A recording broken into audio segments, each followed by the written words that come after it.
This is history made for America. You played a key role in an investigation that uncovered many things in the Mueller probe, that indicted and convicted many individuals.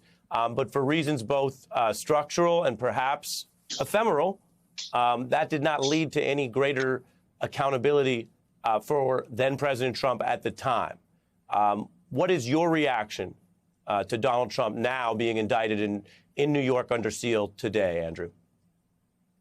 So the first is really sort of on a personal level, very much in terms of what you have just said, Ari, which is there was substantial evidence of obstruction of justice that was amassed by the Mueller probe. And because Donald Trump was the sitting president at the time, he could not be criminally charged because of the DOJ policy. So this is the first step in terms of criminal accountability.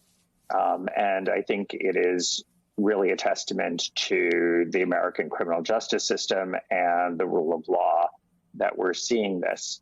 But I think the second is very much what Joyce Vance said, which is it's very important for people to understand what the rule of law means at this point.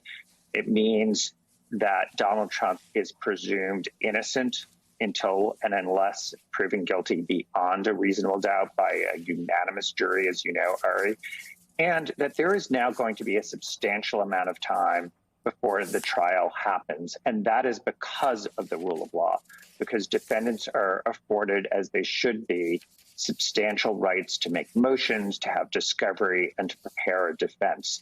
And for those people who are anxious and think that they want to see that criminal accountability sooner, it's really important to remember that that time is part of what the rule of law means. And so people do have to be patient and understand that that is what it means to be, to impose the rule of law and to uphold American values.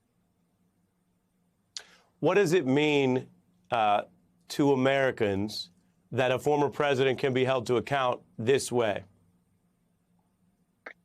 You know, this reminds me very much of the conversation that you spearheaded the other night, which is that we are joining a number of countries around the globe where people are held to account regardless of whether they are in the highest possible station, as is in the case of Israel, or whether they are just an average citizen, that everyone, if they have broken the law, needs to be held to account. And the fact that Donald Trump used to be the president doesn't mean that he is immunized from crimes that he committed before he was president, during the time he was president, or after the time he was president. It's useful to know that he is under investigation for crimes during all of those periods, and now apparently has been charged for crimes that he committed just before he became president, and it extended, as Nicole Wallace pointed out, into a time that he was president.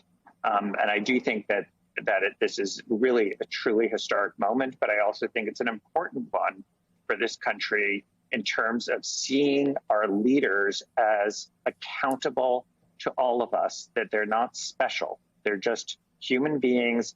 If they commit crimes, they should be held to account like anyone else. We don't have kings in this country. Well put, and was very curious about your thoughts on that, sort of the fundamentals of that. We're also getting more details about this process. You've worked with grand juries and led many complex cases in your time as a prosecutor. The grand jury in New York is a little different than the federal grand jury you were overseeing, for example, in the Mueller probe and others. But as people have learned and heard about, it goes in, it has these meetings, they get their evidence, then they act. We've got an eye on everything tonight, and we are dealing with a defendant here who had previously called for a giant protest. Those didn't come together on the day that he wrongly predicted previously he'd be arrested, Tuesday. We're keeping an eye on things about that tonight, although hopefully anyone who does choose to protest can do so peacefully. We have an eye on the Trump plane as well. Here's new from the New York Times tonight. Quote, on Thursday, the three lead prosecutors on the Trump investigation walked into the building where the grand jury was sitting in the minutes before the panel was scheduled to meet. One of them carried a copy of penal law with Post-it notes visible, which was likely used to read the criminal statutes to the grand jurors before they voted. About 3 hours later, the prosecutors walked into the court clerk's office through a back door to begin the process of filing the indictment. Again, for viewers joining us, we're looking at Trump's plane. I was just reading from some of the reporting on this night, this historic night, where a New York grand jury has indicted the former President Donald Trump. We're rejoined here by Andrew Weissmann.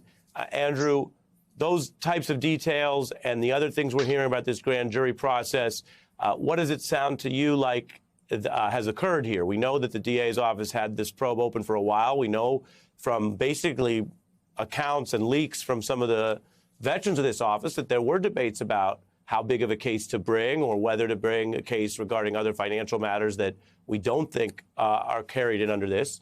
What do you see here based on what we've learned about the grand jury that has voted to indict Trump? Well, I think there's a certain amount that we know, and there's a certain amount that we don't know, and I'm very curious about. We have heard that he has been indicted for felonies. That's very important because there was a very clear misdemeanor that everyone anticipated he would be charged with.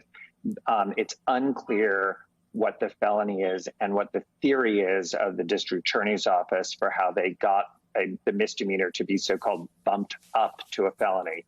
And that will be the subject of a lot of discussion, legal analysis, a lot of nerdy legal analysis. And I think the other thing, Ari, is I think it's interesting to keep an eye on what is happening with Allen Weisselberg. As folks will remember, he is the former chief financial officer of the Trump Organization. He is pled guilty. He is currently in Rikers. That is a very tough prison in New York. And there has been a lot of discussion in the last 24 hours that he no longer has his very eminent, reputable criminal defense lawyers representing him and has switched lawyers to somebody who used to work in the Manhattan District Attorney's Office. And that has led to a lot of speculation as to whether he also will be charged or whether he has flipped, whether he is actually a cooperating witness, and that is an additional piece of evidence in the arsenal that Alvin Bragg has. And so that's something that I think we're going to learn a lot about in the next 24 hours.